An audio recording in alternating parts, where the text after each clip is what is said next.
Hey YouTube, it's Tracy from Entrepreneur Girl, and today we are continuing the conversation from yesterday on consignment.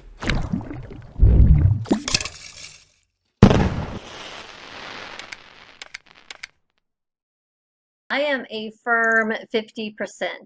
If it's below that, I just decline the offer. There's been times when I've insisted on actually being a little higher than that. And sometimes people will look at you funny and be like, half, like what are you getting for half? Well, we have a skill set, don't forget, that others don't, or they would be doing this themselves. So either it's taking our time that they don't want to waste, or it's taking our skills that they don't want to learn, and that has a value to it. So, don't feel guilty in asking for what you're worth. It's very time consuming. They'll hand you a box of stuff sometimes, and you have to sort through it. You have to research each item. You have to look at the fees associated with each item. Is it worth listing? If it is, which platform are you going to put it on? So sometimes you're looking at eBay, and then you're looking at Amazon, and then you're looking at Etsy, and then you're looking at Walmart. And so you're having to research several different platforms for the same item. And then you have to do a really awesome listing, good photos, good description, good keywords. You're really focused on doing the best that you can for the client, and all of that takes time. And then of course you have to store it until it sells, take care of all the record keeping as far as payment goes, and then you have to pay your client, you have to prep it, make sure it's cleaned and packaged properly, and ship it. And yeah, it's 50% or greater, because we're doing, it's their product, but we're doing all of the legwork associated with that. Also, I want to be very clear that it's 50% after all fees. That includes my shipping cost. I include every dime I will have to put into that product, even bubble wrap or boxes or just anything that will cost me money. It's 50% after all of the fees. Now, there's different forums out there, and you can visit them because they talk about this. People talk about what they charge and why they charge that. And some people say, oh no, 50% is too much, I charge 30. Or they'll say, well, 50% is too less and I charge 75%. And you can kind of gauge where you want to be in that. What I've opted to do as far as payment and just keeping the client in the loop is on Fridays, I like to send out an email. And on that email, I will have a screenshot of any money that I will be sending to them and for them to be expecting it, and also just an update on the products. I sent an update to my client now to tell her what was going on with the products, where I was in the process, and if there was any money due to her, and that I was sending it out. So I try to do that on a weekly basis because it keeps me feeling like I'm on top of it with them, and it keeps them from wondering what the heck is going on with their product. So they feel very secure with you when you're really good with the communication. And I take pictures of everything. So if there's a book that they thought was worth a lot of money and it's really not, and I'm taking pictures of the flaws of the book, so I can say, the condition wasn't what you thought, and this is what it's going to be bringing in. Do you or do you not want to continue forward, with this item? No secret that I prefer to buy everything at a flat rate. So I probably should have started the video with that. Like when I first approach a consignment client, I'm actually trying to get, to offer them a flat rate for all of their goods, because it's just easier that way and it's more profitable that way, at least in my experience. So I will say, I understand, that you were interested in consignment, but I would like to offer you X amount for all of this product instead, because that way you don't have to monitor it, I don't have to monitor it. You can just give it to me and make a profit for yourself, and then I can take it home, and then I can worry about it in a timeline that suits me, and then I can also make a profit. So I do try that approach first, and only if that doesn't work, do I proceed with the consignment. So now that you kind of have the basics down in your head as far as how you're going to be setting this up, you really need to promote yourself and get clients so that you can have those products on consignment to even sell. So what I did is I went to Vistaprint and I got some inexpensive business cards, and I could use those to promote my consignment business. So just keep plenty of cards with you all the time. Keep them in your car, keep them in your purse, keep them in your wallet, whatever. But you never know when an opportunity will present itself for you to hand out a business card. So if you're sitting in line at the grocery store, or maybe at the gas station, or you're at church, or at your son's football game, really just, it's been crazy how often, you know, eBay or what I do becomes the topic of conversation. And then I could just, you know, be ready to pop out that business card and say, well, hey, you know, if you have anything or know of anybody that has anything, just give me a holler. Or they'll say, oh, gee, I could really use that. You know, I have blah, blah, blah. And I can pop out my business card and say, hey, terrific, love to help you out. So that's one way that you can do it. Other people will have access to seeing you and seeing that you do this. So whether that's your gym, your church, your laundromat, your library, grocery store, if you work, you know, maybe the break room there, any place that you can just get the word out, because people talk to people that talk to people, and then lo and behold, you're getting phone calls. You can post socially, social media, Craigslist, local Facebook groups, you know, any place like that. Twitter, Pinterest, Instagram, you know, anything that you can be talking about what you're doing. Also, like I mentioned, with, you know, partnering with maybe an estate sale, there's other businesses too. So, you know, there's consignment stores out there, your thrift stores, any type of mart or boutique or retail stores, business going, or store that's going out of business.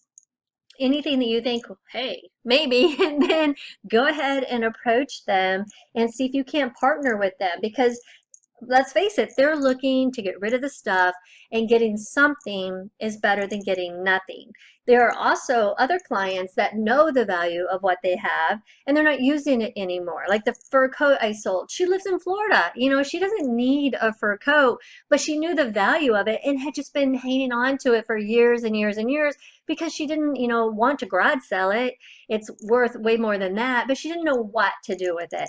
And that's where you can kind of step in and fill that need of, you know, it may not be worth what you're thinking, but it's definitely worth more than sitting in, you know, the back corner of your shadowed closet, you know. So you can kind of reach that balance and that compromise with them, and you can both profit on it. Network, get out there and network, make connection, you know, realtors, teachers, clergy, just anybody, volunteers.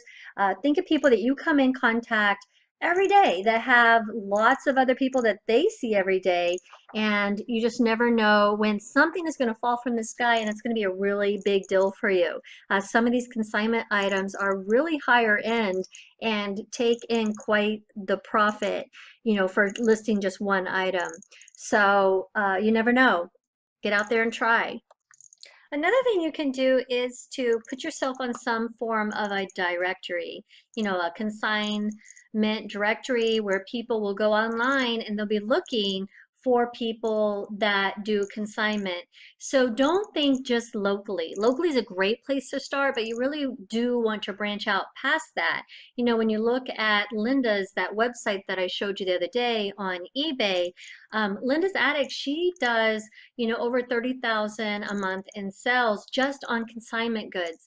And what she has set up is she will do a UPS pickup at any location for those people. So to ship to her the goods is free. And so that really encourages and motivates people, because there's very little risk. You know, they have these goods, they don't have to pay to ship them to her. They can ship them from anywhere in the United States, and she just gets a daily influx of product that she was already communicating with them about. So it's not just like boxes of lower end goods. You specify, you can do pictures on email, you know what you're getting, but once you decide that you want that product, you pay to have it sent to you. And so you can have, like we talked about the other day, exposure to products that you wouldn't otherwise have had, on your own. Have higher end products that maybe you couldn't afford before. Also, just having more products means that you have more listings, more sales, more feedback. So you're really beefing up your accounts, which is awesome. And you're able to build up that feedback faster. Create a supply chain of that. So you have repeat customers constantly sending in their stuff. And so you have this constant flow of inventory that you have set up this chain for, that you don't actively have to be spending time to go out and source for. You just want to be building up that client base so that you can have these return customers in this return inventory. Once you have those products in hand, the best way to get repeat customers, the best way to get good sales and really build everything up is to take these 5 steps. You really want, number 1, the picture to be top notch. Get that white mannequin, make it Instagram worthy. Describe the item in great details, like everything, like you would tell a friend about it. Talk about the flaws, talk about the measurements, anything that you think they may ask you about later, go ahead and include it in the description. Let them feel like they really understand the product. They really have a good feel for the product. They really have a good feel for you after reading the description. Number 3, answer questions quickly. Be spot on when somebody asks you something. There's nothing better than asking a question and then you have an answer instantly back. You feel like, wow, they are like right there working on their computer. They're so on top of things. And that's a great feeling, and you want to do that for your client. Number 4, ship fast and free. If you're on eBay, ship things quickly and free. It really attracts people and makes them choose your listings over other listings. If you're on Amazon FBA, it's already 2-day free shipping, so that's already excellent. But really try to be on top of getting the item to the person very quickly and very inexpensively. And the last thing is to review your item before you list it. Go ahead, look at those pictures, make sure you've used up every available one.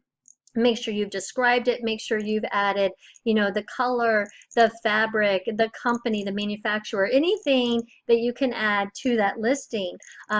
Look at your listing like you were going to purchase the item. And would you purchase the item?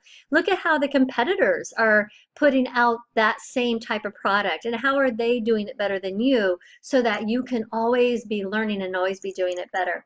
Because these 5 tips, your listing quality is what is going to sell your items. It's what's going to distinguish you from someone else. And also, when you have clients and they're looking at your store, this is the type of stuff that they want to see, that you know what you're doing. You didn't just put it on a hanger on some brown door, in your bedroom. You really are professional and, doing this the way that you're supposed to be doing it.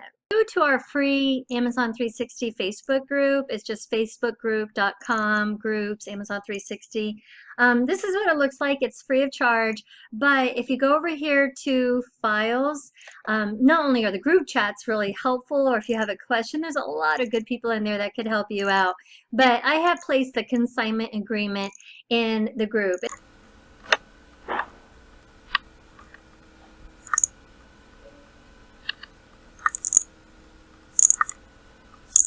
Other things there too that you might be interested in looking at as well. So there's a lot of documents in there, just plus a good group of people that can help you with some questions, and then you can upload the file yourself and use it or look through it or amend it, or however you see fit for your consignment business. Well, guys, that's it. Subscribe if you haven't already. Thumbs up down below if it was helpful to you, and leave a comment if you have questions, and I will talk to you next video. Bye.